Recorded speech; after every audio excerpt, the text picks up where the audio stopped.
Hello, ladies and gentlemen, and welcome to the Paladins. Wow, it feels like there's just been so much time. The Gauntlet is here. We've been excited for it. We've gone through the champion circuit, and now we are finally here on the second day of the Gauntlet. My name is Rainday, and this is Hi-Rez Pretty Air. How are you doing, man? Doing great. You excited for this? It feels weird to say Gauntlet. Yeah, you're right. It feels like the circuit went by so quickly, but yeah, I think this is going to be a lot closer at the bottom end than Europe was yesterday for sure, because the teams in the bottom of the NA champion circuit, now AGG, formerly Spawn, Killed, and FakeOut were splitting in the circuit. They split their head-to-head and had to have a tiebreaker, so this is definitely going to be a fireworks show. That's exactly true, and now FakeOut, having gotten the worst of that trade, are going to take on Febrii, who are coming from the Challengers circuit and looking to make a name for themselves here. It didn't work out in Europe yesterday, as you mentioned, but maybe a chance for an upset here. Absolutely. Looking at Febrii here, I think we talked to Vox a little bit about kind of how they've been doing, and they've been pretty dominant as far as their Challenger circuit run. I think they have a good shot here against FakeOut. And as we saw yesterday, it was very exciting to see the Challenger circuits take on the Champion circuit teams, but Champion circuit teams said, hey, we're not pushovers here. We've been playing the best of the best. You can't just walk in here easily. We'll see what happens with today, but we got some other news on the table for you as well. Not only will this mark the end of the Gauntlet, it will mark the beginning of something special. That winter feeling will be coming for Paladins and Eevee's Winter Classic. Heading forward next weekend, we will be starting the running for this tournament. $20,000 in prizing, North America, Europe. It'll be a global event with several different partners, and it's going to be really exciting. We're jumping right into it, Nick. Yeah, the details for that is on our new website, the Paladins Esports website. As you saw, esports.paladins.com. They're really excited to kind of fill that with content. Yeah, we got a podcast coming out. That'll be exciting. Oh, yeah. Listen to me and Nick talk esports, talk meta. We've got some articles coming on there about aggression, about beginner's guides. It'll be pretty cool. It'll be pretty cool. Definitely check that out, esports.paladins.com. But, Nick, we're here for one reason, and that's the Gauntlet today. Let's get into it. Without further ado, head on over to the map screen for series number 1 today. FakeOut have elected to ban Fishing Village. Febrii taking away Timber Mill there, so don't want to head to the Enchanted Forest. Yeah, they don't want the wizards, the enchantresses there. They just want to stay away from all that kind of magic. They want to take it to where the Jaguars are. They want to get in the jungle. They're going to Jaguar Falls, and we're going to move into the picks for this game here to see exactly what these two teams elect to use in the champion draft. Now, the draft yesterday was a little bit different than one of the Champion Circuit drafts. We saw a very heavy focus on the frontliners in the Champion Circuit, whereas the Challenger team and the bottom seed wanted to go for more what they're comfortable with in terms of their flanks and their damage to build their comps around, but it will be FakeOut taking Fernando first pick. Yeah, so they ended up choosing the Eevee, right? That's kind of what we saw. She was basically the priority #1 pick. It was EU, though. It was EU, and there's been this consistent kind of undertone of EU favors Eevee a little bit more than NA. NA with a little bit of a different style. The two sections, the regions, they do play very differently. Already we're seeing a large kind of suggestion towards maybe tanks being the priority here on North America. So Barrick's still on the table, Ying as well. Cassie was a big contested pick yesterday. We saw Crota just dumpster with it. He's fantastic. The Drogo's going to come. That was a very big duo pick yesterday there. So the Dragon Punch is a good answer to tanks. But Fernando, obviously, with that Immortal Ultimate, can counter it out. So if you can get both of them, it's a much more effective duo. It does seem that that was a kind of staple of yesterday, as well as the Eevee. We still haven't seen the Eevee picked up, but maybe in North America, they took a little bit out of Europe's notebook, and they said, this combo works really nicely. Barrick Fernando is not something you ever want to give up, because that's a lot of sustain. Now the Ying is an option. It works well with Makoa, almost as well. I wouldn't say quite as well as Barrick, but they go for Bomb King here.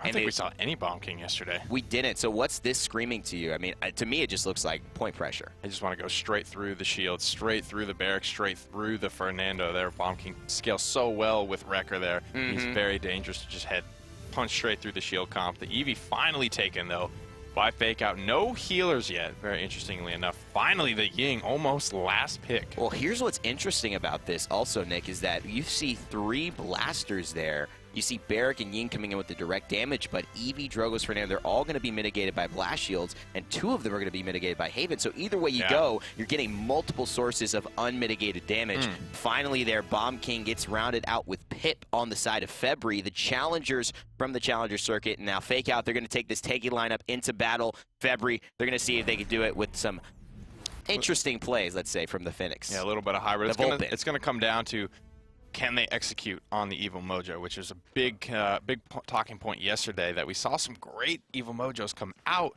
but very few were executed on to their fullest ability, though. But it will be FakeOut on the left side of your spectator UI. Kintastic will be on Drogos, Toxsyk on Fernando, Makkers on Evie, CiruChan on Barrack, and Nystqt on Ying. This is interesting. You see all of a sudden Evulli on the Bomb King, MystiXGoDZ on Victor, Madman on Cassie, Supersully on Makoa, PowTecH on Pip.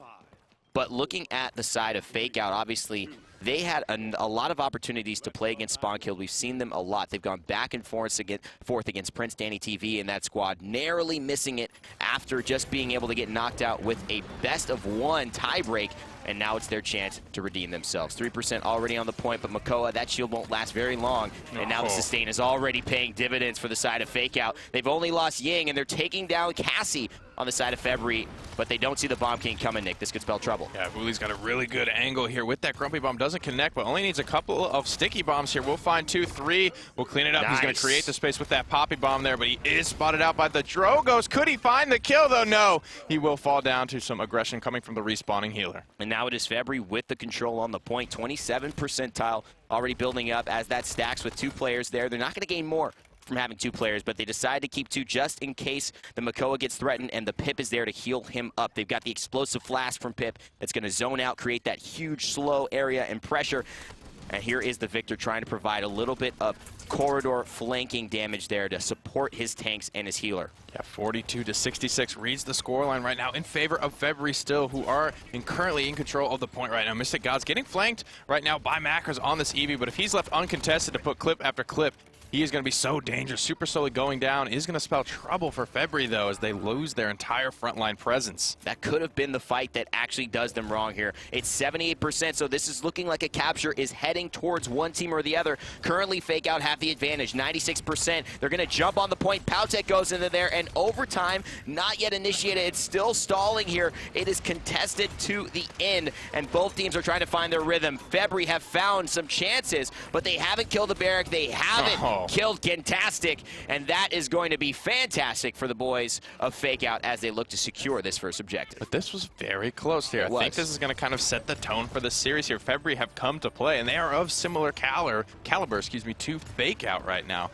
Really putting up a good fight on that first point there. Just losing their frontliner was really, really troublesome for them. It allowed Barrack to get set up again, and that is very hard to break once it is all good to go. Well, when Barrack runs out of a fight, you see that he has the ability to go behind a corridor, throw his turret down, put a shield up, and heal in combat. Even if somebody chases him down, it's not an easy kill to secure. Makoa, when his shield is down, that shell spin, if he can't get completely out of damage, is going to hurt. As some big ultimates come through on the side of FakeOut and Febrii, they're looking to try and finish off a kill, but Kintastic does his work onto Supersully, and again, the big tank presence comes down. But here's a Bomb King ultimate. It's going to secure the kill. Madman will take down Toxsyk. CiruChan will follow up on the kill with Evulli.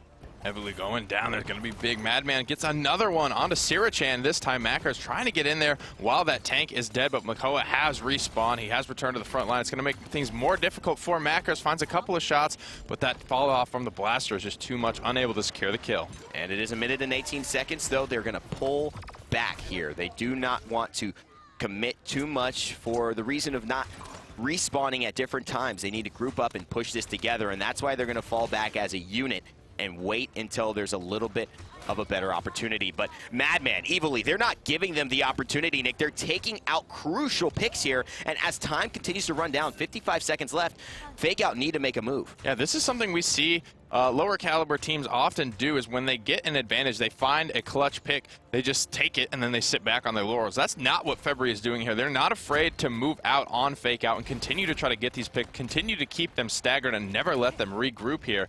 But nonetheless, the picks have slowed down here as Evulli did go down, and PowTecH is just laying down that covering fire from range, trying to poke out a couple people before they come in for their push. And you think, I mean, you're right about that, and there's just that issue that they, I think, could have even gone farther here. The Makoa is almost down, and now he's going to get taken down by the damage from Fernando. The tank of the Spaniard there. He will win that battle, and look at that. Madman with 64 health. He's going to go down, but not without a fight. He takes one, but is it enough? The Grumpy Bomb is going to stun nobody here, but PowTecH will provide a little bit of healing with the pip, but the damage over time will secure that kill. Anything under 100 health, Fernando gets a touch on you, and you're dead. An Ancient Rage is going to save the day, potentially, and force the tank presence of Febrii and FakeOut away from each other for just a moment, but there it is, no sustain, and the Ying is there.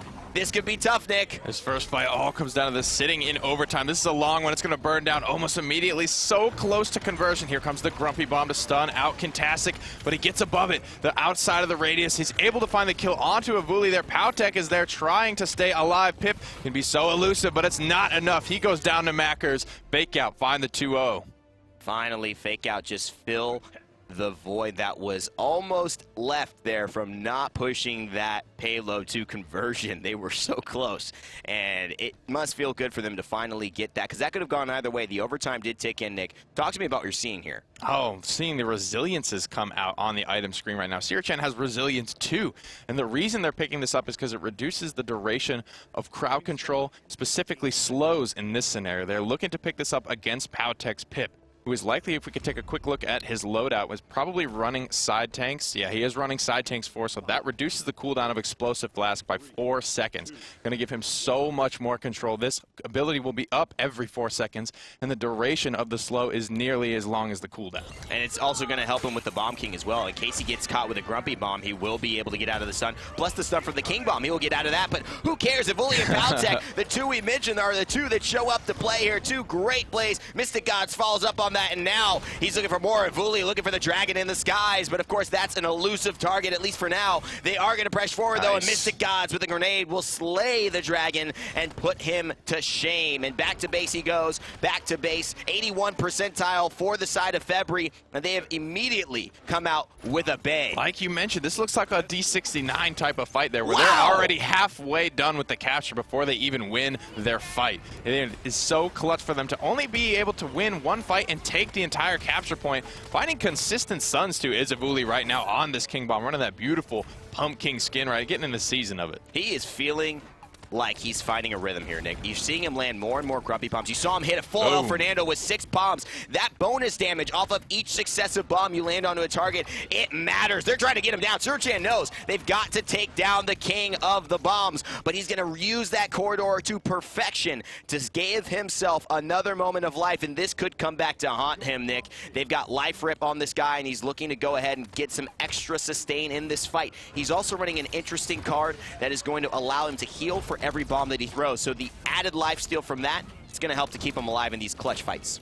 Yeah, right now, MystiXGoDZ is taking all the pressure. Double kill now for him. Long range grenades there. Kintastic up on the high ground, getting taken out right now. Needs to retreat. MystiXGoDZ is poked very low as well by the grenade. This Pip just can't keep everyone topped up. Barrage is available here, so we'll see what they elect to combo with that, if anything. It's a minute and 20 seconds left on the clock, so they do have time. They are looking for a quick advancement, though, and they're going to get a huge push here. This is big time. Fernando will go down, and he's a bit staggered from the rest of his team. So as this push continues to get closer to the payload, the urgency will continue for FakeOut. And without the Fernando as the front line, without the first one, they're going to have to give up some room, or they're going to have to go in unprotected. It's not a good decision either way.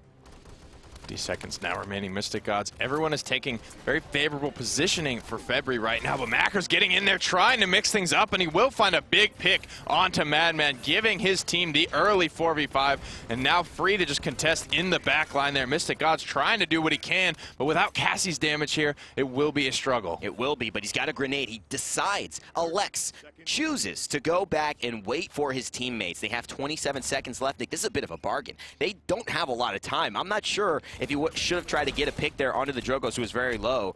He was the only one. All of his teammates had been picked up at this point. Now 15 seconds. They're moving out for the zone. CiruChan is getting set up, but did he overextend? He's getting back to one of his other turrets here, benefiting from that Ying clone. Will be able to try and stay alive. Lockdown is available here. I don't see it coming out. He will fall to PowTecH here.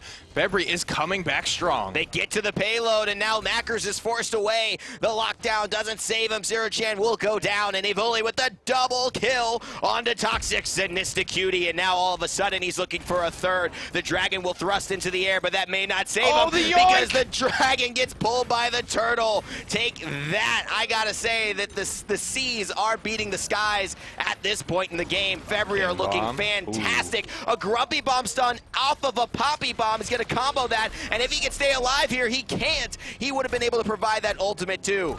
Ancient Rage chewing through the HP pool of FakeOut right now. MystiXGoDZ on the high ground, putting a lot of good damage in as well. If Supersully can stay alive, buying time for MystiXGoDZ to get these kills, they might have a chance here. Another nice yoink out of the sky right now, lands the hook onto the flying Drogo. Still in overtime right now. Can they survive? Supersully falls, and so does the overtime. That overtime was a continually shorter process as they've implemented in this game right now. If you're in overtime once, it's going to give you a little bit of leeway. Once you start moving into your third, fourth, fifth, sixth, seventh overtime, that thing is going to basically end right away the second you step off the point. So not enough sustain there for Makoa, but great plays all around by Febrii to go ahead and make this a very contested game, though. FakeOut with that point for defending, it's 3-1. Yeah, that conversion, that's why it's so big when you convert in the first rounds. It takes so much pressure off you. FakeOut completely have the ball out of their, or in their court right now. They can almost win. There's a lot of ways that they can do this. They have so much margin for error. They won't win off any defenses because you cannot win the game off of defense. Normally you would get a point if you defend anywhere less than 3 points here, but FakeOut, all they need is one more capture point. And as long as they continue to defend, they have 3 opportunities to do so. I like CiruChan's movement here. He went to the back line to just get a sight onto where they were. He wanted to know where to put that turret up. Could he go to the point? But here it is, King Bomb. If they can kill him early on, it's good, but he's looking for 2. He's going to get 1. Is he going to get the second? Double kill by Evulli, and he's looking for more. Kintastic will slay him in return. And so there's no Bomb King, and there's no 2 members on the side of FakeOut. Evie and played by Makkers and CiruChan on the barrack. He's going down, and now Toxsyk is dead, and it's all Febrii from here on out. They are going to force the Drogos away and take clear control of this capture objective with 27% in their name. But 45% already for FakeOut here. If they win one more fight, it could be curtains for Febrii in this first game here. The grenade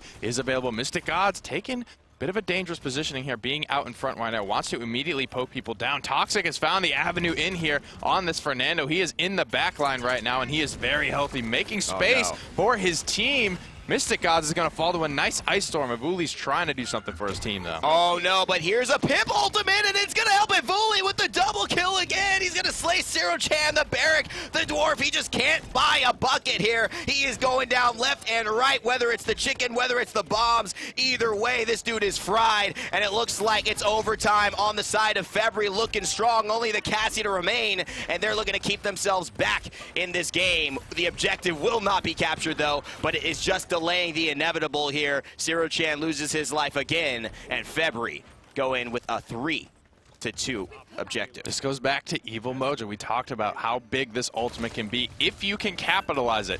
It's one thing to hit it in the clutch moment, but you have to slay those chickens within that 4-second window. And these guys have resilience 1 and 2. That's not even going to give them 4 seconds. They have less time, and they were still able to execute on that. Good on Febrii. I love the way they combine their ultimates, Nick, and I think as the meta develops, this is a question I want to pose to you. Do you think a lot of times we see ultimates be used singularly to kill certain targets and used by themselves for the benefits they have? We don't see a ton of really coordinated ultimates as a group. Do you think we're going to see that more and more as the pro scene develops? Definitely. That's one of the big combos we saw yesterday with Evie and Victor there. The Ice Storm into the Barrage to confirm. Barrage does so much damage, it's just hard to confirm because it has that extreme fallout if you're able to walk to the outside of the area of effective. But with Ice Storm in the mix there, you do not have the opportunity to do so, and you have to eat the full damage from all 3 of those strikes. I mean, you just talk about the new champion as well, as things do seem to have stalled here. It's 1:20. Nobody has really been able to push past this incredible defense that's been bunkered down here. Barrack setting up his turrets as well, but CiruChan taking a lot of poke. This may not be work. They're going to use an ult here. King Bomb, he's going to go. He looks for the barrack again. The barrage from Victor, though, is going to help out as well, and that will secure at least this potential of a small push here, and they've got a minute left. This is plenty of time, but they need more damage, and Makkers, he's going to take out a big key of that damage. The Victor, Toxsyk, and Makkers will follow it up with a double kill. The fantastic Evie plays coming through, Nick. and that's going to end that potential push. But back to the small question I have for you, just looking at obviously these ultimates. We took a look at Maldamba, the brand new champion in Paladins. Is he somebody that, I mean, 20% damage amp, we haven't seen that almost comboed with anything. It's a great combination potentially with the King Bomb, I would think, there, yeah. because it keeps everyone, they all run away from the center, but they still remain close enough, especially with the damage amp. That distance is going to mean next to nothing. You're going to be able to hit multi-target King Bombs easily. That is going to be fantastic. Maybe that'll get a kill. Won't force the King into going ahead and throwing an extra bomb. We don't want to make the King work too hard. He's already a bomb king. He's got his servants to do that for him, and his servants, Poppy Bomb and Grubby Bomb, have been doing all they need to do in this game. Febrii looking to keep it tight. They will not lose if they can't push this, but they have a chance to tie it up and make sure they secure it. There's 3 seconds left on the clock, though, and this is where they need to run. Makkers is still alive, but how much? Oh, that was very close by Evulli. Yeah, almost landed the snapshot there. Madman rolling in bravely with 400 health, is able to stay alive there, keeping the distance, moves forward on CiruChan and eats the blunderbuss there and will go down. Had to, I mean, overtime coming through, but it will be still 3-2 in favor of FakeOut. Right now, taking a look at the scoreboard here, some of these cauterizers are starting to come online in a big way. Toxsyk now hitting that rank 3, PowTecH hitting that rank 3. This is going to completely shut down the healing of Nystqt and PowTecH himself if his targets are getting cauterized. And PowTecH and Toxsyk on this Fernando, those are both very effective characters to cauterize with, as they do have that blaster AoE-based auto attacks. I love the synergy and the commitment each team member is making to, you know, sometimes a bomb king can say, you know, I like deft hands, right? I need that reload speed. That's more of a selfish move here. Their team is going for cauterize, and if they all have cauterize, it makes that cauterize overall that much more effective, because no matter who's hitting you, you're not being able to be healed. You can't just have only one person expose you to that and get away from it. But the fireball is set up here easily, but here's the chicken as well, and guess what, Fernando? You're gonna have to wait till next time. Back to base. Evulli with another double kill. I feel like I've repeated the same hype commentary 3 times this game. Evulli can't stop killing him, and that's thanks to the Pip offering those mad scientist potions there, making things interesting and just turning his enemies into chickens. 2 of those picks came off the back of Supersully's hooks. Those are so clutch to open a fight with a hook into the back line. We're seeing this right now. The Grumpy Bomb is in the backside. Here comes the King Bomb. This could be it. 70% already in the fight. The Ice Block immunes it. No kills off the back of that, but MystiXGoDZ is still here, reigning in the damage with the victor. 86%, 89%. Will Febrii be able to close this point out? It's all about this moment. They are looking to try and find an answer. Victor's low, so he has no opportunity to help the point yet. He's going to survey the battlefield and hope that him and his teammates can group up and make something incredible happen. 81% before they lose here. They've got 13%, 10%. They've got to make their move now. Madman is there. The ultimates on the side of Febrii are gone. Only Ancient Rage is here, and he's going to clear out some space. He's going straight for the Fernando, but they can't get a hook, and this is trouble. They're all in the corridor. They're getting protected, and no, they've gone down. It's almost a full wipe on the side of Febrii. FakeOut look to say, no, no, sir, you will not take this game off of us. We're the champion circuit team. You tried your best, but give it a rest. That was close, though. Febrii are making moves to take out FakeOut here. I think with maybe a little bit stronger draft there, but they got a little bit too heavily into the pit. But we only saw 1 or 2 clutch evil mojos come out. If they were able to take away the Ying, they gave the Ying Barrack to the side of FakeOut there. If they can maybe go into this draft and pick up a little bit stronger there, I have a feeling they could take a game, if not the series. I mean, it seemed right there, down to the wire, even as could be. The only difference was that that first push went to the way of FakeOut rather than the way of Febrii, and it put Febrii in a very, very critical position where they were all playing against the ropes that entire time. Maybe that brought out a little bit more of the hype plays for them because they knew their back was against the line, but either way, it didn't help them in the end. It looks like despite the cauterize, the healing numbers here, the discrepancy is not at all what I thought it would be. Nystqt on that Ying only beating out PowTecH by 9,000 there, which is, Ying is far and away assumed to be the much better healer. So the fact that PowTecH was able to hang with her, maybe they just got the cauterizes on a little bit earlier than the side of FakeOut did, but a great job nonetheless from both healers. Well, PowTecH also just utilizing his positioning really well, but a shout out to Evulli as well with 40 and 16. Just an incredible play, you know, almost the highest amount of credits. 102K. But just 102,000 damage on a Bomb King. Yeah. He's top damage in the entire game. And he's on the losing team. that is a impressive feat no matter who you are. And Evulli, big shouts out to him. I think now I know why they picked that Bomb King. Yeah, well, that's going to do it for game number 1 as we head over to the map screen to see where the series will take us, and it will be the ice mines here. So we talked a little bit about this map yesterday as how teams haven't been favoring it as much here. They've been mostly just putting it out of the thing in the ban phase because it oftentimes puts you at a 3-3 scenario.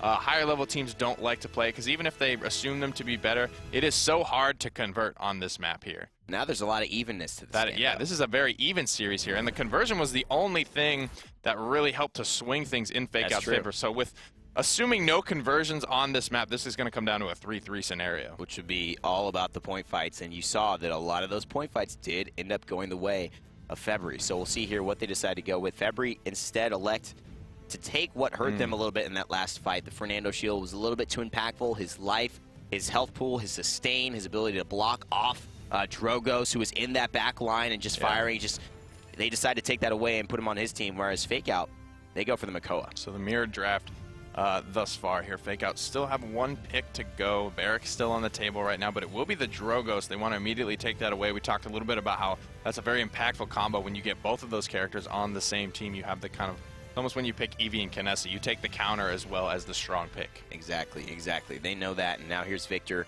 So Febrii really liking the Victor. MystiXGoDZ was on that last game.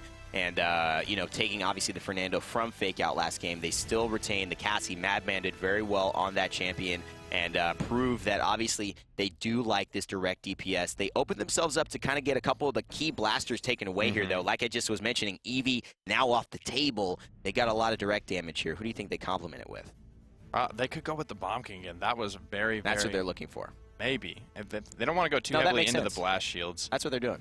It could be they're going to go with the Barrack because the Ying is still available. Now, Febrii, I think, need to take the Ying here. I think they'll probably take... This far into the draft? They'll take Bomb King, right? So they'll probably do Ying, Bomb King, I would assume here.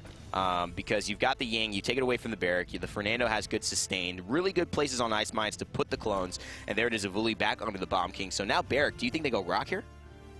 They could. This is going to be kind of their only option. They might go Pip. The Pip is available here, Maldamba. but it will be the Maldamba. I think this is a good pick, actually. The Serpent Master. I like it. Why over Pip or Grok? He can kind of do on the Ice same Mines. thing. So with the buff to the Gourd, I think his point healing is still going to be just as strong. But on Ice Mines, the Dread Serpent, I think, is going to have a large impact as well because it's such tight corridors moving towards the point. It can be completely shut down, or the point can be completely broken up by a good ultimate from Maldamba. This is true, and you know what else is true? This game is getting underway, so it's time to introduce the team. Sheepy, he'll be on Barrack. Like I was mentioning, we didn't see the rookie here in the last game, but all of a sudden, Sheepy jumps in. He's on Barrack. Kintastic, he's on Drogos. Makkers will play Eevee. Nystqt on Maldamba. And CiruChan on the side of FakeOut will follow up with Makoa. And the challengers today, Evulli's going to be on the Bomb King. MystiXGoDZ playing Victor. Madman back on Cassie. Supersully this time on Fernando. PowTecH looking to top everybody off as Ying here, coming out with the Master Riding on both Fernando and Ying here. Good moves coming. Nine Master Ridings coming through on Ice Mines. Awkward dismount there, Evulli. He dismounts? Oh my god, this is the biggest troll move ever. That is like the one time you don't want to dismount because you invested all your credits into getting your mount speed up. When everyone has Master Riding, basically no one has Master Riding. I guess that's true, and that's the important aspect here. You don't want to let them get to the point because the point control is so important. And as you see, Evulli already continuing where he left off, gets a kill on a Kintastic, still alive in the fight. Makkers will slay Madman, and PowTecH, though, will get the return kill onto the Sheepy, the rookie, who's just jumped into the battle, will take an easy kill, and Evulli will continue his rampage. Now, the Eevee wants some, but watch out, that Bomb King can kill you real quick. Look at that distance he can clear with that Poppy Bomb. 48% already climbing for Febrii. Grumpy Bomb to zone out. There are very few flanking routes. 3 potential ways to get in on this point. And if Febrii can keep them all covered here, they will go up 1-0. Ooh, that drops it. Drogo's about to take a lot of damage here. He's going to hit with a bomb, and now all of a sudden, what a Poppy. That's going to secure a lot going on there. And he's going to go ahead and slay CiruChan just like that. He's running Jolt on this map. There is the hazard zone that he has available, so he can not only knock people off, he can knock them off this crucial point. 99% almost to be secured here by Febrii. They've started this game off right. And Evulli moving now forward to zone out, try and get a couple of clutch picks to make this rolling. Every second counts on this push because it is so long. Wow. If you mess up one fight and get a complete wipe, it can be very devastating to your chance at conversion here. FakeOut, knowing this, do not want to give up the pick. You see them grouping up their silhouettes on the low ground, now just moving in to try and get a return pick of their own. Ooh, misses the Grumpy Bomb, though. He did not want that to be cut. Line of sight will not save CiruChan and his buddy, the Sheepy, though. The rookie is going down twice. He's an Androxus player. Haven't seen him play Barrack, but so far, not so good because Evulli has got his number, and now he looks like he's got the Serpent's number as well. He took a little snake training back in the day, and so he knows how to tame those suckers. On point today, Evulli landing bomb after bomb, and he knows exactly when he can stack multiple. A lot of times onto CiruChan's Makoa here.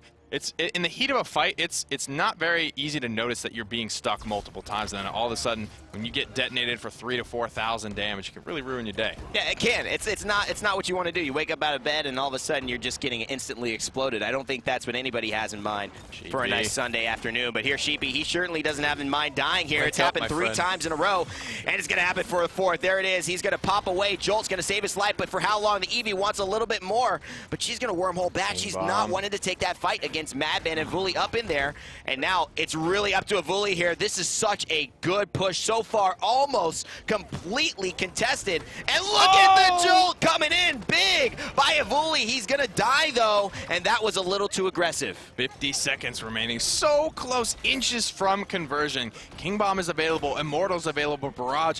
These tools, even if they don't find kills, it's enough. Not to mention the Poppy Bomb with Jolt. It's enough to clear out FakeOut from the point, whether they like it or not. Nick, you know, they won that fight without any ultimates. Now, of course, the enemy team will have ultimates, just like the Master Riding. If everyone has it, it's kind of not countered. It's countered, basically, but they had so many opportunities to maybe close that out. Maybe a little bit too much aggressiveness. Maybe Evulli jumps in a little bit too confident, and now it's 18 seconds left. If they push this, a 2-0 advantage could mean everything going into the next fight. This is where it's going to come down to a very crazy clutch call and show the experience of this team. Will they expend ultimates to try and convert this, or will they save them for the point fight? There it is. It looks like FakeOut. They're going to use the Dragon's Fury, but it will not save Kintastic in the end. Madman and MystiXGoDZ have helped put their team up here in this push, and now there's only a few remaining. Makkers on the backside, though. She's going to have to get to the point, but that low health pool will not save her. But who cares? Madman slays everyone. The ice block just to help with the timing, and this is the key. He's got King Bomb. Evulli, does he want to use it? That's the question. He doesn't need it. The push is successful. Makkers and Nystqt can't get there in time.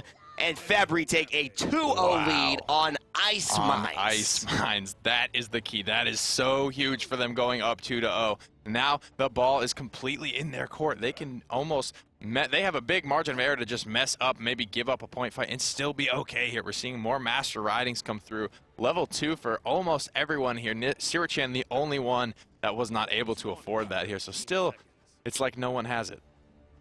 The Havens are being picked up, though. They're looking to grab that on the side of FakeOut, but it will not immune Evulli, the 4-2 currently Bomb King, but the man who has over the last several games made such a huge impact. We can't forget to mention, however, Madman's Cassie is 9-3 right now. That's silent DPS from the back line. 6th streak. If he can keep this up, this is going to be big for Febrii as the point fight continues. Fireball could have been huge there. Dread Serpent comes out, fearing away everyone off the point. Ice Storm as well. Supersully caught in a rough spot, but not as receiving any aggression right now. Supersully, PowTecH, Madman, Evulli, everyone is getting kills right now on Febrii. Febrii is just so confidently dealing with these threats. These Sunday we gonna came out the Dread Serpent, and it's going to not connect really because all of a sudden the Maldamba goes down quickly. Then you see almost a reactionary follow-up from the Eevee to throw out her ultimate, but that wasn't able to be comboed as well. It needs a combo to really do what it does best, which is keep players right where they don't want to be. And here it is. They jump back into the point. A great bait coming out from CiruChan on the Makoa, but is it going to be enough? He's got a huge health pool, but how much sustain does he really have? His healer is Maldamba, and so he's got to get on the point. He's got to keep in line of sight with him, and Maldamba's dead. 87% for Febrii, 31 for FakeOut right now. This is a slugfest on the point. Hits 2 with the shell spin. Gonna get a little bit back for that. Couple of knockups, good CC, but he's eating barrage pressure as well. MystiXGoDZ coming in, landing it. Lockdown's available, but MystiXGoDZ shuts him out. Overtime in favor of Febrii. Could they go up 3-0? Mako potentially being on game point already. He missed it. If he would have hit that, he could have done a ton of damage. But there it is, 3-0. And Evulli and the squad, they continue their streaks, and they continue showing dominance here on Ice Mines and against the champion circuit team. The challengers have come to play, ladies and gentlemen. They are not in challengers based on their own preferences. They say, I deserve to be in line with the big boys. He's got a poppy bomb. He's going to jolt away. Beautiful. Nice air control as well. He's going to use those cards in his deck to allow him to maneuver around those corridors a lot easier, Nick. PowTecH picking up one on to CiruChan right now. Evulli in the back line just trying to heal up MystiXGoDZ. Uncontested in the backline right now. Makkers is having trouble getting to this Victor because there are so few flank routes on this map. Victor is a great pick out here. He is so uncontested most of the time. Just sitting here on the low ground right now, trying to appeal for his teammates. They're all of Eevee's good targets are standing right next to each other. That's the problem. So it's tough for her to make that decision and pick one of them out. That's the problem. They've all grumped up. There's just no space to isolate targets on Ice Mines. That's why Evie, although she has great mobility, she can get to the back line. If there's ever that space created, she can take advantage of it. But they are doing a really good job on Febrii of keeping themselves together, working as a group. The shield will delay the kill, but Sheepy goes down again. That's been the theme for the rookie in this game. And now, a minute and 13 seconds left on the clock before Febrii can take a win off of the champion circuit contenders. Oh, no. And they are looking to do that just now with this final push. This is bad here. Makkers goes down as well. These respawns are so staggered right now. CiruChan, then the Dragon, then the Maldamba, and Evie finally here. These are all staggered. The lockdown comes down, but Immortal is here as well during the Dragon Punch, trying to find a kill.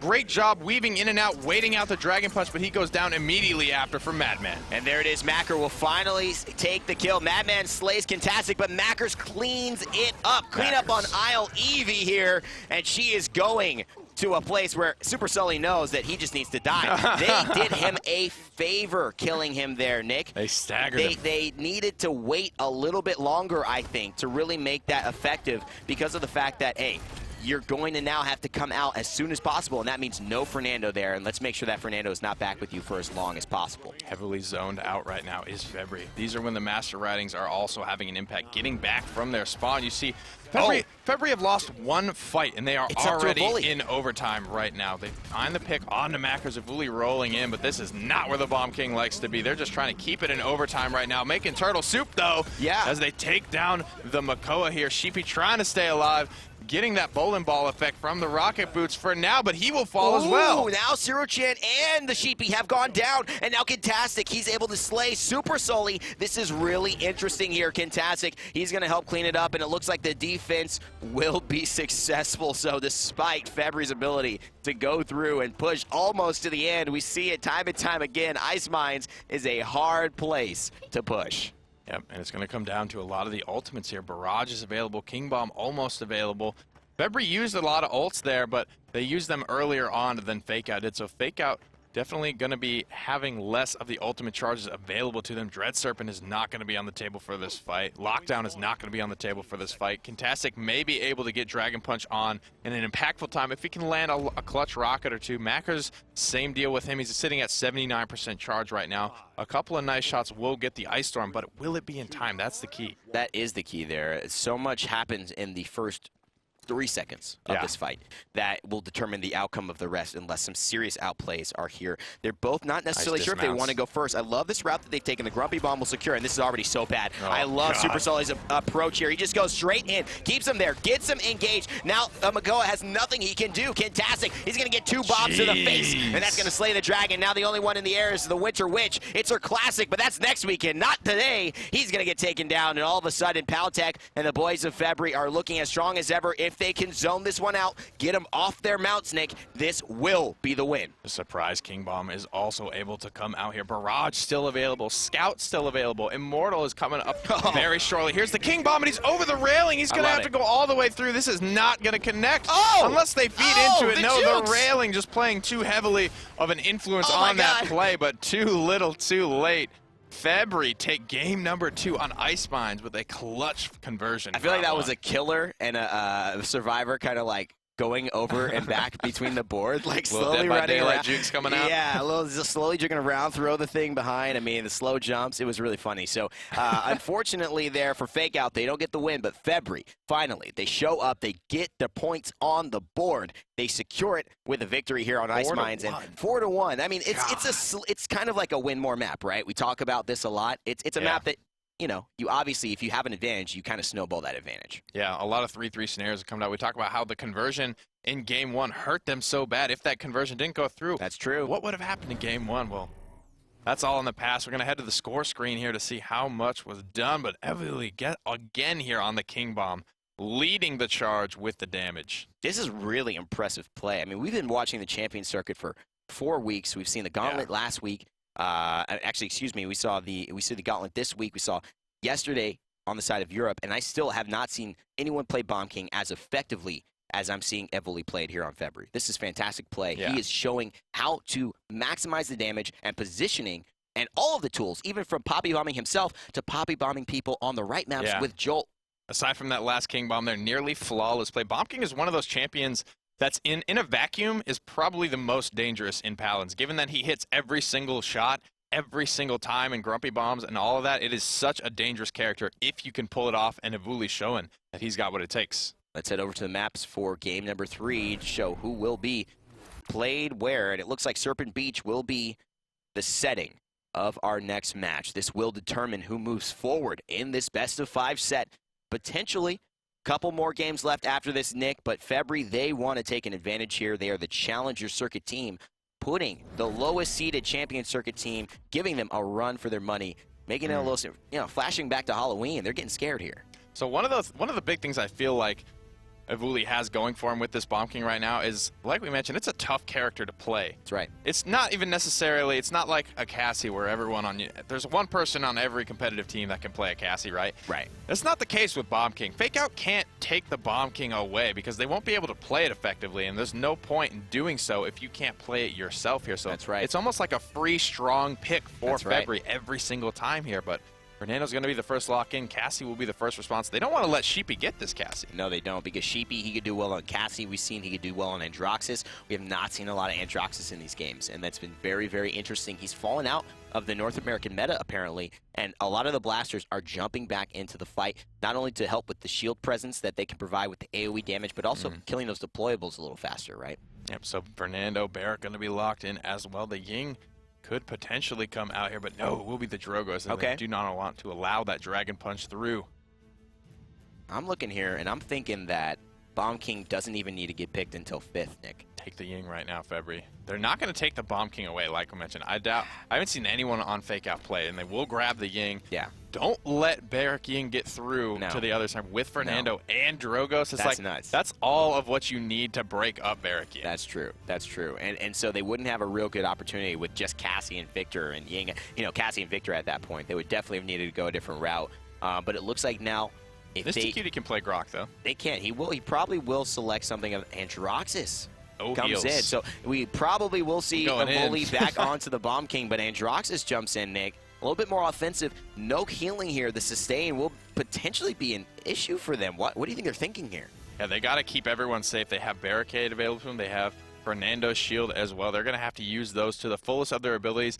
Androxus and Drogos have good defensive utility in terms of they can get in the air. Reversal as well buys a lot of time. Ice Block, very hard to lock down Eevee. This is a comp that can survive without the sustain, given that Febrii doesn't play it super great on the point. If they get in there and mix things up immediately on the point, King Bomb is going to be very dangerous to this team comp. With no sustain, it's almost guaranteed kills. It is going to be a guaranteed bloodbath unless they can get away, but the Sheepy on Androxus, he's the one to look out for here on FakeOut. The rookie came in towards the end of the Champion Circuit and made a name for himself, quickly making some killer plays, literally, on his competition. Now we're going to see if he can put it to the test in the Gauntlet here, where it all matters for a chance to get to the Paladins Invitational at Hi-Rez Expo. Febrii, they have their chances as well. It's the same two teams from the last couple of games. They're going at it here. The Sheepy on Androxus, looking to make an impact. See if he can get in here. And he's going with the Cauterize first here, so looking to shut down all of the healing that comes onto his main target. Lands 1 headshot out of 5 right now. The shield is too much. Wow. Sheepy is very low. Will heal up slightly, but they have his number. He can't get around the corner. The hook will mix. MystiXGoDZ has the beat on him, but is getting kills. His team is being taken out in front of him. What play there on the side of FakeOut. They just pull everyone towards him. Febrii goes in for this huge kind of left side flank that fails horribly, and 36% already on the side of FakeOut. And so Sheepy, he's able to escape with his life, but because Febrii kind of overcommitted there. Yeah, maybe a great bait coming out from him right now, but he's in a rough spot. Reversal comes out. No bullets fired into it, so he cannot recharge his Nether Step, and he's not running that card either here, and he will fall in the backline to MystiXGoDZ here, getting 84% is FakeOut, but now they are giving up control of the point to Febrii. And here it is. He's going to look for the wormhole, though. That's the interesting aspect. Okay, maybe that was the wormhole fight, and so he's now back to his safety location, but all of a sudden Febrii have found their rhythm. That was kind of a fluke, right? It was a bad decision. They all fell off of it, and then they just went back to base and said, okay, let's just take this traditionally. The Bomb King from Grumpy Bomb pressure, that was too good to be able to keep Fernando and Barrick on the point, and now the same pressure is here. If they get stunned, if they get taken out, it is over. Nystqt has to stay alive here, but will he? This is the question. Madman hunts him down, though, like the hunter's daughter should. 99% for Febrii, and Evulli takes down the Sheepy. See you later, Rook. Staying ranked, he says, and there is where Febrii still, after losing the first fight, take it over. Those were beautiful shots coming out of Evulli there, using the projectile lead time to his advantage. He didn't even have to peek out in Sheepy's line of sight. He was hitting those shots essentially around the box as he was just kiting the Sheepy. Getting a little bit too big for his britches there. Sheepy falls down, and Evulli making clutch plays time after time. We did mention Sheepy. He came from rank. This is where he was scouted for. A backwards poppy bomb? That was fade away. Really hot, though. He still gets the kill onto Sheepy as well. This is crazy. He's still alive thanks to his teammates supporting him. Evulli with the hottest poppy bomb I have seen in a long time. He just turned the heat up, way up. All the way up, you might say. Febrii now rolling forward, getting clutch kills, keeping them staggered right now. These respawns are going to have a tough time getting back grouped up. Grumpy Bomb onto the high ground here. I love this. Land on anyone. I want to see Febrii take a page out of, I believe it was Burrito's book, where they set up the 6-bomb trap and then Makoa hooks somebody into him. Oh, yes, yes. You're talking about basically he's throwing those bombs down on the ground. That's a trap. He can detonate those at any point in time. And if Makoa pulls him into the trap, well, they have pretty much a guaranteed kill. That's enough to actually take down a full health Fernando instantly. So they're trying to set that up, and now a minute and 10 seconds on the clock. Febrii looking to push, but just waiting and biding their time here, trying to get the right flank and get a crucial pick before they head in and full commit. Yep, and they can do so very easily with MystiXGoDZ following around the Makoa there, but he's eating 2 fire spits right now. He's going to be put on the back foot for a moment. Will be healed up by the Yinklings, but they are very grouped up, susceptible to those Fernando fireballs. Madman gets a kill on the Sheepy. Kintastic fires back with the Dragon Punch, trading out kill for kill right now. Both teams 20 health. Want this. Look at this. He's at 20 health. He's still shooting. I mean, he feels so confident right now. CiruChan with a fireball could end him, but he's just not going to do it because there's other priorities. This is knowing the game. This is knowing your situations, talking with your teammates, saying, no, he's not going to do that. He's just on cooldown. Or, no, I got him. He's going to have to I'm on the payload. He's going to have to come back. Otherwise, we'll push this to success. That is what I love right now about Febrii. They're playing like a team that knows each other really well. Sheepy on the front line here, zoning them out. CiruChan is here as well on the Fernando. Febrii looking to make their move, pop the shell shield, and move in as a squad. Ancient Rage available, but Accursed Arm isn't. It's so good against the backline of Febrii right now.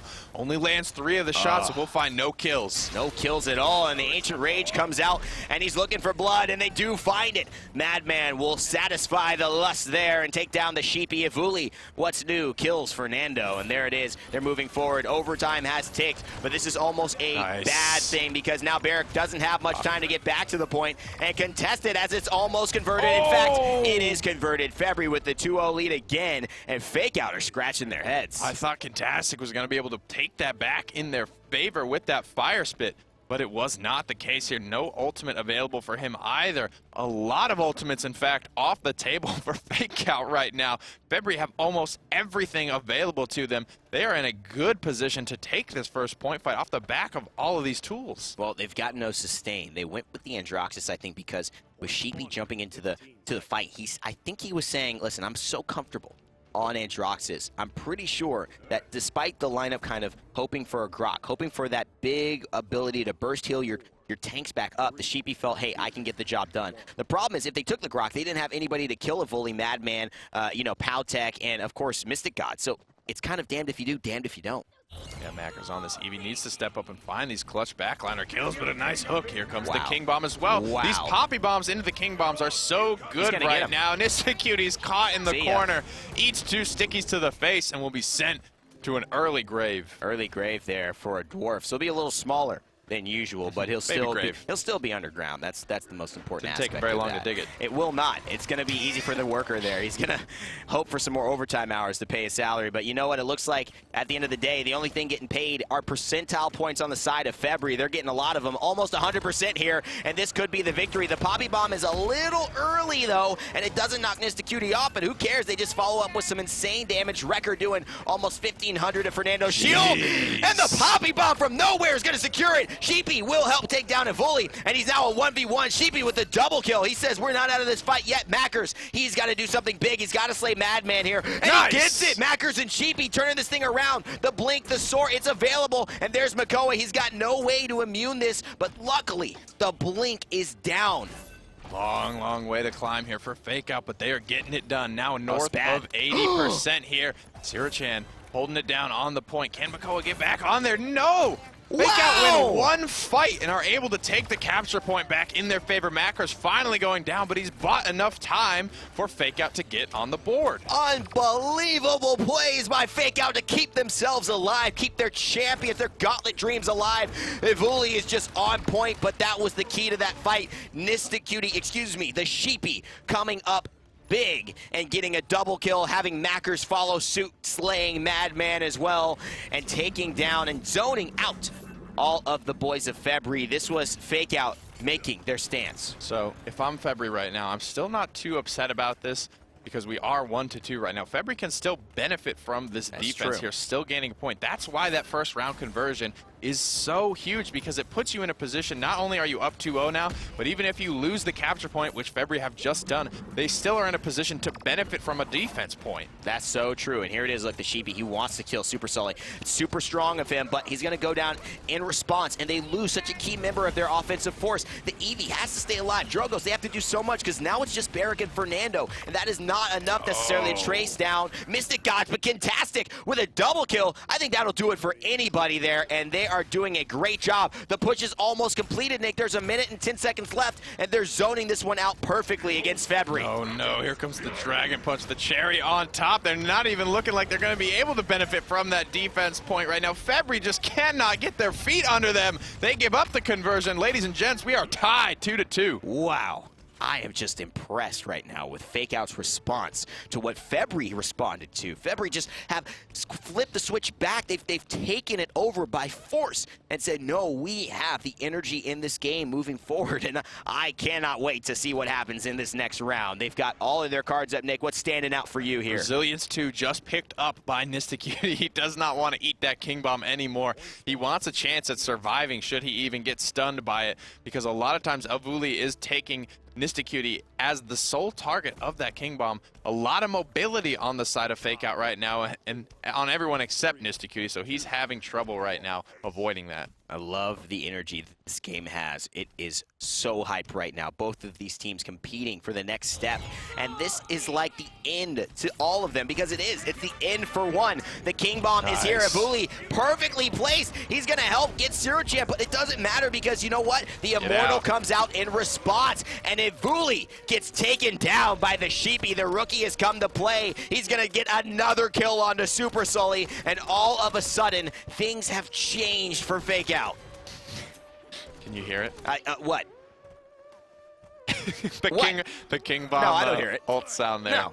It's a little bit of a FX bug there coming through, so I like it. It's gonna get We're going to be real spoopy for the rest of the match. This is the OB in open beta, right?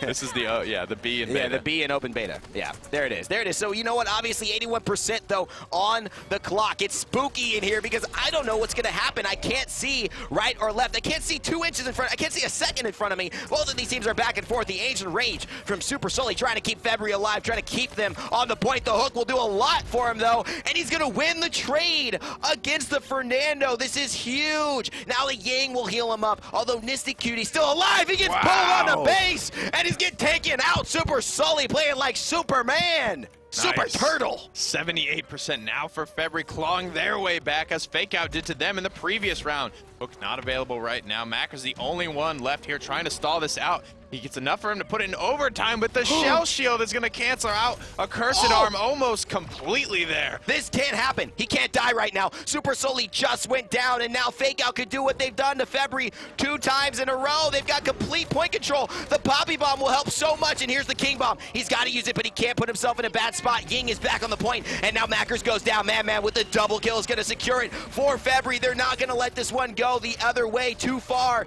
and after Evulli cleans up Nystqt, he's going to Poppy Bomb. Enjoy after securing the capture 3-2. Beautiful positioning there. Finds the stun onto CiruChan, and MystiXGoDZ able to help assist and take him out here. Great positioning and awareness of his enemies by Evulli here. Grumpy Bomb there onto the high ground. Forces out the barricade. King Bomb is also available. Stuns one there. This could be a big play. There's the hook. Confirms the kill onto Makkers. They're so clumped up. If Evulli knew this, he would probably King Bomb there. Nice Poppy Bomb, though, to keep Fernando out, but a nice counter charge to counter that. The way he's using Jolt is so good. It saved their point. It got Fernando and Barrick split up from each other when they were trying to aggress it, and there's 93%, and he was able to then capitalize on it, and that's double sustain isn't as impressive when they are both isolated targets. And so now Makkers with a fantastic follow-up. The Sheepy, they are back and battling every step of the way, going tit for tat here. FakeOut are still defending strong. Feels like a repeat of round 1 right now. This is almost exactly where Febrii stalled out the first time, despite grabbing a couple of clutch picks up on that high ground there. They're just getting spooked right now. The difference is if they get stalled out now, it's game point. And if they don't get stalled out now, it's game point. They can win right here with a good push, Nick.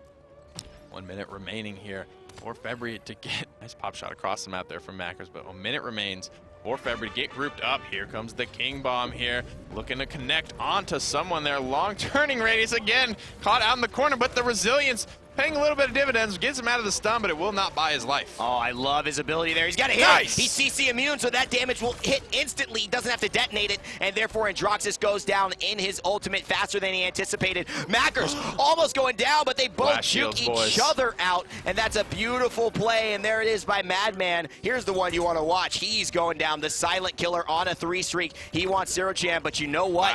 The Sheepy comes in and silences the Hunter's daughter. This is big time of Sheepy. Barrage is available here for MystiXGoDZ. Will they elect to pop it, or will they back off? 15 seconds remaining here under pressure from Makkers. So is the 180 grenade. Nice PowTecH grenade. goes down. No healer available to Evulli's return. Nystqt finds Supersully, and this is looking worse and worse for Febrii. It is. They may not be able to push this. They are just being so confident in their outzoning potential. I love the defense there. They saw blood. They smelled blood. They were like a shark in the water, and they essentially just kept chasing and chasing. They would not let the scent go, and that was what helped secure the fact that they were able to go through and make it so it's a 3-3 tie. It's getting spooky in here, Nick. Yeah, the spawn king music is killing me, bro.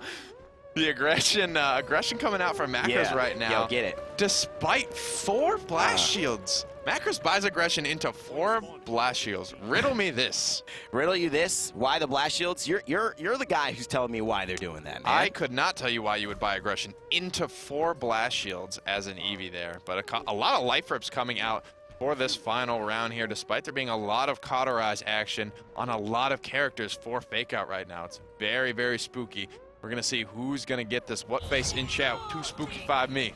And there it is, they've got the chance. Here's the Dragon Punch going through. He wants to find a target, and Kintastic slays Supersully, so already FakeOut have the advantage. And now they want to capitalize on it further. The Sheepy is showing that he's not a rookie anymore. He's gone through the champion circuit, and he's going through the Gauntlet now. He wants to get a next kill. He wants to follow up with his teammates and secure this victory. 51%, 54 and counting on the side of FakeOut, and this fight is all but over unless Febrii have some tricks up their sleeve. Great heads-up play, but a better grenade from MystiXGoDZ there, and Evulli is on the point now, holding things down. Malkoa is here as well, finds the Fernando in the corner here. If they're able to take him out before he gets reinforcements, that is going to be huge. FakeOut will be losing their frontliner early on in the play. Evulli in the back line. That's huge. Picks up a clutch kill. MystiXGoDZ trying to chew through the shield, but it's a great hook on the high ground that will drop it. 72%, and here is the King bomb, but he actually gets out-bombed by Sheepy in the air. The blast shield battle ends with the King of the Skies taking the victory trophy. But for how long, and for was it in vain? That's the question to be answered. Kintastic slayed early in the fight. Will he get slayed again? And Supersully looking like a super turtle. Make me a action figure, buddy, because you are playing out of your mind. One more hook will do it. He's got to immune the shield. The Grumpy Bomb won't stun, and it'll allow both takes on the side of FakeOut to stay on the point. The battle is raging still, and there is no clear victor. It looks like Febrii are holding out stronger, though, with the sustain from Ying. That healer's coming into play, and Febrii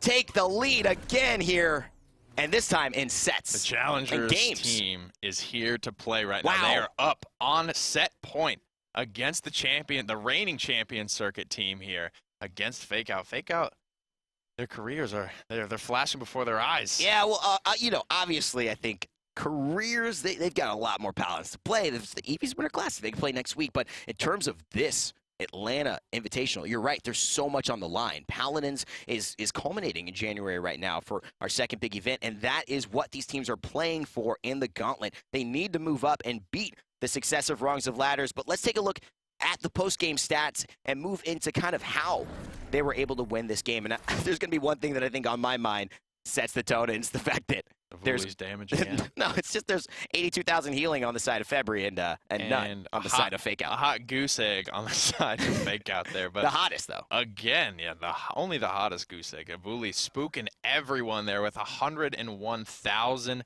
damage there, even beating out the great showing from the rookie Androxus. This is impressive because I love that Sheepy kind of got called to the task. We were talking about him earlier, and it's almost as if he heard us. He heard the rookie chance, and he said, you know what, let me prove myself. He got several double kills, several key clutch things that allowed him and his team to stay in this fight on that Androxus, but it wasn't enough. The big story is not how well the Sheepy played or didn't play. It's how well Evulli has played every single game.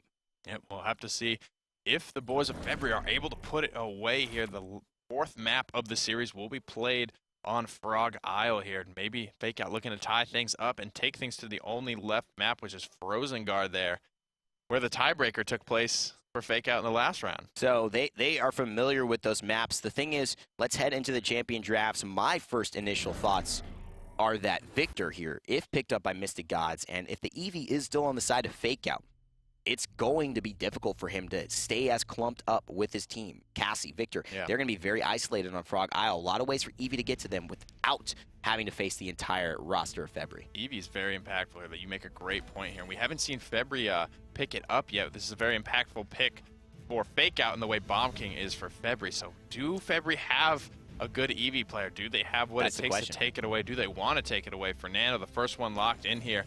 Makoa is going to be the first response here. Febrii still Barrack on the table. I feel like Barrack has been picked up every time, but hasn't been super impactful. I feel like they're just taking it because they feel like they need to right now. They see what Burrito and Match Point can do with it, and then they're like, oh, that's the pick. Yeah, that's the one. You know, and they're not. The other thing is their picking strategy isn't in tandem with supporting the Barrack pick, right? Fernando, you don't really need a picking strategy for him. You just pick Fernando, and he does what he needs to do. Yeah. But with Barrack, when you set up a Barrack pick, you want to get Ying as well, and they haven't gotten Ying any time. It's available here for them as the Drogos. Victor was the lock-in for FakeOut there. I predict they will do no healing, though. They will get some healing on both teams. I anticipate that here. So Androxus locked in as well. So both of Sheepy's characters taken away. They're forcing him into a rough spot, getting the Ying as well here. So Barrack still on the table, but do you want to take it here? Do you want to park Sheepy on it again? No. He played it in game 1. Makkers finally getting that Eevee here. Listen, they're going to... go with the here's no the heals. thing. You know Evulli's going to take Bomb King, right? I doubt they'll grab a Barrack here. What you really want is exactly, you want the healing. You want somebody that's going to be able to hunt down the Cassie, the Andro, the Ying. And what's great about Pip, he's got the area damage. So if Ying's clones are there, he doesn't have to hit each Ying clone. He's going to be able to splash a little bit on that. Explosive Flask will help with that. He's going to get bonus damage on each unique target that Explosive Flask hits for his first shot. So that'll be really, really helpful if he's trying to clear a bunch of space on the point. And it will be the Bomb King locked in there. It's just the benefit of it being so difficult to play. You can just take it last, and it's still a great pick for you. FakeOut not having anyone that wants to pick that one up. A very tough character to pull off, but Evulli is doing it flawlessly today here. MystiXGoDZ for the first time today, though, gonna be on Androxus. And, of course, on the side of both teams, you've seen him play here, but just because we didn't introduce him last game, we'll go with MystiXGoDZ here on Androxus for the side of Febrii. Evulli will be on his classic Bomb King here. Supersully will be on Makoa. PowTecH on Ying, and Madman on Cassie. Sheepy this time on Victor.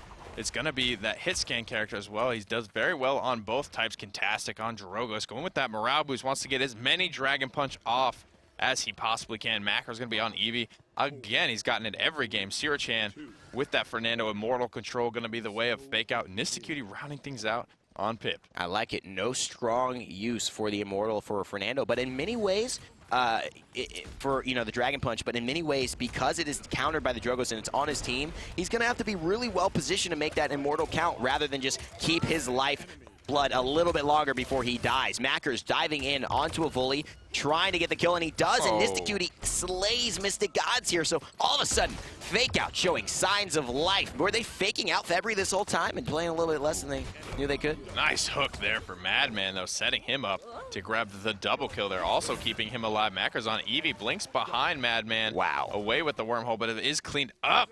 Right now, FakeOut got 48% here, but now giving control completely back the way of Febrii, who are now passing them up north of 51%. This is bad. The zoning battle, the zoning advantage here is so strong. Cassie, Bomb King, Androxus, if they peek their heads out of a corner, you've got the Makoa with Supersully, you've got the sustaining Ying, so they fall back after you pressure them a little bit, get healed up, nice. And there it is. MystiXGoDZ slays Kintastic, 99%. And finally, they get on, but it's not fast enough. There it is. The objective is captured for Febrii, and they continue their winning ways, up 2-1 in the series, and now up 1-0 with a chance to make it 2-0 if they push this payload to conversion. Madman has been low health for so long. That beautifully timed blast shot out of the ice block will clean up Makkers. He was great bait mate, rated 8 out of 8. Able to keep everyone coming after him, but nobody was able to find that kill onto him, and his teams were just cleaning up time after time. That you say that kill was set up on a plate, actually, because that ice block was right there. Hope I wasn't too late on that, though. Here we go. We got the Dragon Punch coming in. Here's Fernando, and he's taking so much damage. Look at that shield. Did he have one? But it doesn't matter. He had a fireball. You knew that for sure, and he follows along with that. And now all of a sudden, you see FakeOut finding a little bit of a rhythm, but is it enough? Febrii's all alive. Fernando has fallen. Victor has fallen. The Dragon Punch is at 99%, and so he may look to take to the skies and slay Supersully, the big turtle that's helping this push be so effective with Ying underneath his shell. Under minute 30 remaining now, and not much distance left to color. Evulli may have stepped out of line here. Finds a Grumpy Bomb stun onto Pip. Will clean him up there. Nystqt goes down to the Grumpy Bomb deep, and Evulli escapes with 107 health. Now, he had less health when he started that fight, but because he detonated 3 bombs, like I mentioned, Nick, that actually gave him anywhere between 15, probably 30 health per bomb. So he gained about 100 off of that. I think he had like 17 health when he started. Supersully goes down. They save it, though, until the very moment that he is almost about to push the payload to conversion, and now all of a sudden Evulli gets taken down as well, so the decisions have to be made. Madman with the direct damage slays the dragon with the blast damage, but she's gonna go down as a result. With 37 seconds left on the clock, it is up to Febrii to find a way to get back here, Nick. Or do they let this one go? What do you think? It's so close to conversion right now. A lot of ultimates available on the board. Dragon Punch, the only one used for FakeOut side. So it's kind of that tough call. We've seen it have very lasting implications, how much they have to spend to make those defense, but they know giving up that round 1 conversion is so huge right now. if they're able to give it up, you know, you can benefit from that defense point in the next round. It's a tough call. Here's the thing. They've had so much success on these capture objectives, and I wouldn't say that it is only because of their ultimates. They've been winning early on, and I think Evulli's just pressure as Bomb King. He's got enough damage to, you know, KO all members of the team, and one Grumpy Bomb could be as much as an ultimate is in terms of effectiveness in winning a fight. And now all of a sudden, you have this opportunity to make it 2-0. We know how valuable that is. I think, in my opinion, you spend it all to try and get this conversion and make the rest of this game kind of easy peasy. Yeah, but then do you have FakeOut spending it all to hold that defense strong? Do they want to give this up? This is a very favorable position for Makoa right now. We see Supersully a lot of times up on the railings. They're trying to hook people off. All of these things are very clutch factors that go into this here. And as the credits start to roll in here, getting more and more items online as to which team is going to kind of fall off towards the late game as well is also something they need to think about. Do we need to put this away early, or can we afford to let this go and move towards the late game? That's true. Both teams now, they have a little bit of sustain. So in terms of FakeOut's position, I think they know that they can have a little bit more presence on these capture objectives. They don't have to worry necessarily about playing it perfectly. We need our ults. We need to wipe them. We need to make sure we zone perfectly because we got no sustain. Yeah. If we mess up, we're done. Now they have the pip, so they could be a little bit more confident, I think, in knowing they can win that point. So I wouldn't be surprised if we see some ultimates come out on the side of Febrii to try and close it, and FakeOut saying, screw it. Okay, we have sustain. We don't need these ults. Let's ult back. You know, we already saw the Dragon Punch get used right away from the Drogos player on the side of FakeOut. Yeah, and you mentioned the zoning, how important it was. Febrii only had to win one fight there. The zoning was so strong on the side of Frog Isle because the way the map's kind of laid out, because you're on the high ground. When you're forward zoning, you're up on the high ground right now away from the point. And so it's a very strong retreat. As soon as you get over the edge there, you buy yourself a lot of time right now. And they were able to hold it for so long. You retreat onto the point, heal up, and then you can hold from the point there. It's almost like a double dip. Double dip it. A double dip defense. You're making me hungry, man. I only ate breakfast. It's like lunchtime. Don't be making those food references. Serve you a great lunch. 8 out of 8 on the plate, mate. On the plate, mate. Hope I'm not too late. This game is set to be one of the more exciting ones because obviously we see Febrii take the lead. This is Series 1 of the Gauntlet. This is Series 1. I can't even believe it. I feel like I've been casting the entire Gauntlet, and this is just the first set. Game 4. It's potentially a closeout game for Febrii if they're able to finish it up and secure this one. So what do you think is going on in this kind of Challenger Circuit's minds? Are they confident already? Are they kind of like excited? Yeah, we don't know the reason for the pause here, but there are a lot of stress in the communications here. As we get back in the game, we'll see who's going to elect to drop what ultimates here as we are nearing the end of this push. Under 30 seconds remain. Febrii are up 0-1, but there is a lot still on the table in this round. Here's it is. 3 ultimates available for Febrii, and it's the King Bomb, the Ancient Rage, and the Ying ultimate. They want to keep their teammates alive, but it's up to MystiXGoDZ to try and do the same by eliminating the threats on the side of FakeOut. And all of a sudden, Makkers takes down Evulli, and here is the Pip ultimate. He's not going to get a kill onto it, though. It is so unfortunate there. He uses the Pip, the extremely potent point fight ultimate, and gets no value out of it. He does defend, but is that the value he wanted, Nick? Febrii used no ults Point's there. a point, though. They get it out there. Febrii, like you mentioned, don't drop anything there. The Accursed Arm, the only thing unavailable for them right now. This is going to be a very strong point fight for Febrii coming out. We see double life rift coming out. All 5 members have picked up the blast shields. Here's the only direct damage on FakeOut is the Sheepy, but Victor is very, very dangerous. That's true. That's true. Victor is a very, very dangerous champion. He can do a lot of damage. One of the top DPS champions in the game. Okay, of course, Ruckus sits up there as well. Sky, actually one of the ones that sits up there with the 3 of them. But if they're able to focus down onto a target, they could do a lot of work. So part of that mitigation of blast shields, it's going to be standard. But part of the mitigation of Victor, it's going out and killing them. Yeah, Resilience 3 picked up here for the Fernando. Does not want to be crowd controlled by this King Bomb and the like, but a big King Bomb into the back line. Triple kill for Evulli right now. These Poppy Bombs have been perfect time and time again right now. Makkers narrowly escapes the same fest, but Evulli is not done yet. He is at the doors of FakeOut right now, shutting them out right now, finding kill after kill. Evulli! Holy moly! Guacamole! You have shown me some tasty plays, and speaking of lunch, you just had breakfast, lunch, and dinner. 4 kills on the side of FakeOut, served up on a platter thanks to that King Bomb. Evulli, 2-1 for Febrii. Evulli leading the charge like I've never seen before. Evulli is out here eating though right now. Everyone from Febrii is just stunned, sitting in their spawn right now. Nobody else from Febrii even participated in that point fight. Everybody was just like chilling there. Just, you good, dog? You good? Do your thing. Do your thing. You good? You need me? Oh, I'll be right here, man. I'm chilling. We're hanging out. Sounds good, man. Hey, nice job. Nice job. All right, yeah, I'm here. Call me if you need me. God. We talked about all the ultimates they have available. They use them. Thank God they have the global presence in the Illusory Rift and the Scout. They were able to support Evulli from the point there, but they barely even needed them. Dude, honestly, you just need the one right now. The way Evulli is playing, you only need one ultimate. It doesn't matter what anyone else is doing in this game. Evulli is wiping the entire team of FakeOut. When one player is playing up to that caliber right now, it doesn't matter what the other 4 are doing, what the other 9 are doing. Now, let's not give any credit that is undeserving. I don't think we are, but let's not take away credit also from Febrii.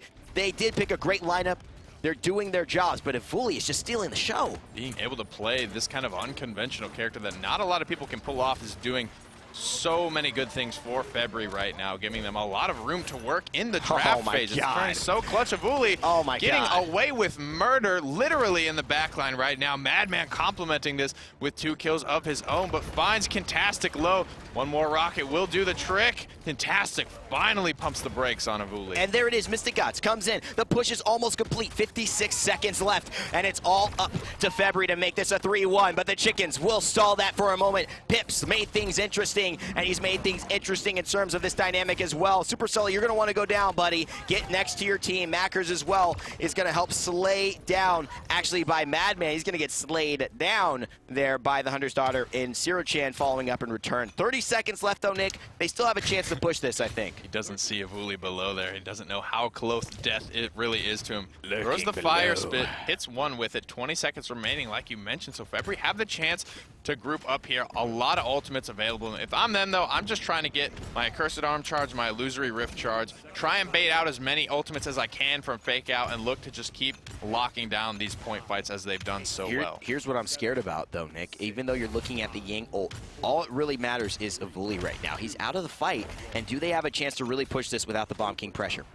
No King Bomb ultimate coming out just yet here. Dragon Punch is available. That's going to put a real damper on Febrii's push if he elects to come out swinging with it. He did in the previous round. Kintastic shuts down MystiXGoDZ. This is going to be bad. Now Supersully falls as well as all the frontliners. Fire Spit. Kintastic going big in this fight right now. Febrii not wanting to spend anything for this. If it happens, it happens, but it looks like it won't. It will not happen. 2-2 despite the hot Bomb King plays. They will go back to the base tied up again. And so for the scores, 2-2, 2-1 in games, but 2-2 on this point here. Frog Isle is the map, and they are looking to contest with each other. Break down these items. What are the teams doing with these decisions? There's Resilience 3, like we mentioned, coming out as well. Rejuvenate.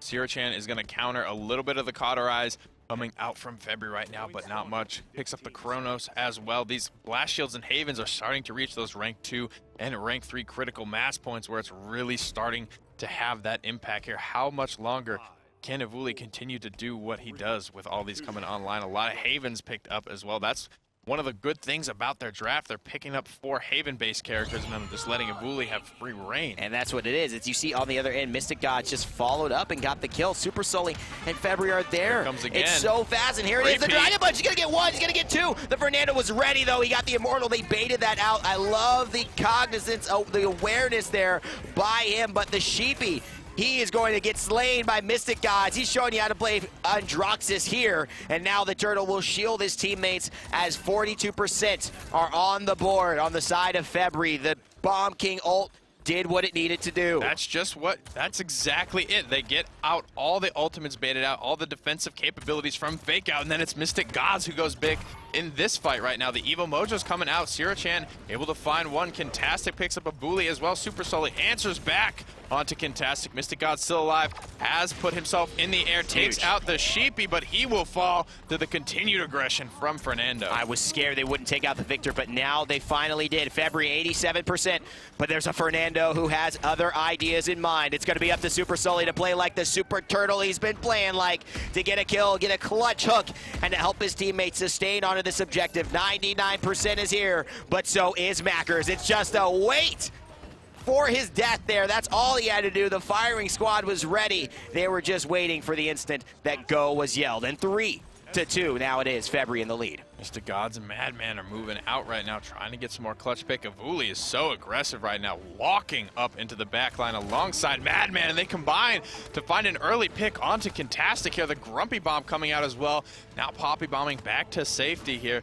This could put us in an interesting scenario here. If Febrii go too big here with their ultimates, did he just knock him off the map? No, he almost did, but popped him up into the air. If they go too big with their ultimates here to try and get this conversion to close the game out, and FakeOut are able to hold, they'll put themselves in the 3-3 advantage situation with the ultimate. That's true. 3-3 is big, but look at the plays by Evulli. The fact that he's still alive is what's made him so impactful. He wanted the Poppy Bomb off the stage, but instead he's going to settle for a Grumpy Bomb, a couple of hits to the shield, and a death. So probably not the dice roll that he was hoping would happen there. Now all of a sudden it is looking like Febrii have a minute and 30 seconds left to pull out the win. But FakeOut, Nick, they seem content in holding here, and they seem to be doing their job well. Yeah, the respawn proximity very heavily favoring the defenders on Frog Isle. You see just how close that spawn base is to the capture point. Here comes the King Bomb, though, rolling in, trying to get something done. Finds the Sheepy. No further stuns, no aggressions, and the fire spit off the map from Kintastic will put him in a watery grave. That's it. He gets a taste of his own medicine, and MystiXGoDZ, while everyone's talking about Evulli, MystiXGoDZ is on a 3-streak, slaying everyone left and right. He takes down Makkers, and he's helping to take down the Sheepy. Here he is. He's missing a couple shots, though, and he realizes the enforcements are here. The cavalry has shown up, and he's just a foot soldier. Doesn't have enough to deal with that type of bombardment. And Ciro, it is. The bombardment from Sheepy comes out, but it is mitigated by Madman. This could be it, Nick. It's 36 seconds left, and the point is pushing Makkers with an ult to try and secure things, but it looks like Febrii, they're going to clean it up. They're going to go ahead and beat the Champion Circuit 4 team and make a challenger's effort into the Gauntlet. Wow. Unbelievable. The upset is real. That just feels like it happened so fast. What Febrii was doing so well in that game was snowballing so far off their first capture point victory. That push was almost done by the time they lose their first fight there. They were able to just backdoor sweep it out from under the rug, it felt like, from FakeOut. Unbelievable stuff. 4-0, it was on the side of FakeOut. Febrii then went and responded with 3 games in a row, and they go ahead and secure themselves the next step into the Gauntlet. Now, here's what's so interesting, Nick. Team AGG, they were the ones that were spawn killed previously, and they were neck and neck with FakeOut. So now, all of a sudden, these are dead even teams. That means that if history tells us anything. Exactly. So they could definitely have a chance here to face Eager, coming all the way down from in the Challenger Circuit, fighting from open bracket now, having the chance at the number 3 seeded team in North America, with going further to take on Eager. We'll see if the Cinderella story is going to happen or if the clock will strike midnight. I like glass slippers, so we'll see you soon. Hopefully it shows up.